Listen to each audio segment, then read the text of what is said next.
Have you ever seen those old cruisers from the 1950s? How they are almost artistic in their styling. Well, automobile sales hit all-time highs in the 1950s. People had more money to spend and were looking for more and more things to spend it on. The most popular car of the 1950s was the Chevy Corvette, introduced in 1953. The Ford Thunderbird was introduced the following year. Gas was relatively cheap, 25 cents a gallon. That's equal to about $1.72 in 2005. And due to the increasing popularity of jet aircraft, cars were designed to look like jet planes, with fins designed to look like swept back wings, grills designed to look like jet intakes, and protruding taillights designed to look like afterburners from the jet engines. Born to be wild, cruising down the highway, wind in the hair, soaking up the sun. Influenced by both his experiences as a young soldier crossing the country in 1919 following the route of the Lincoln Highway, and his appreciation of the German Autobahn network, President Eisenhower set out to expand and improve America's interstates. By 1959, Congress had authorized $41 billion to create 41,000 miles of new roads under the Federal Aid Highway Act of 1956. In order to convince Congress to authorize the spending, Eisenhower sold the program as in the best interest of national security. Should people need to evacuate large cities quickly, interstates would allow them to do so.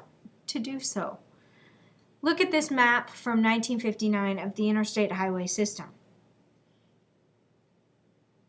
Now, did you know that interstates running north to south always end in an odd number, such as I-25, and those running east to west end in an even number, such as I-90?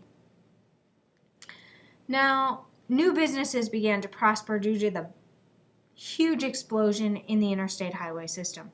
As more and more people began to travel by automobile, the need for service stations quickly increased.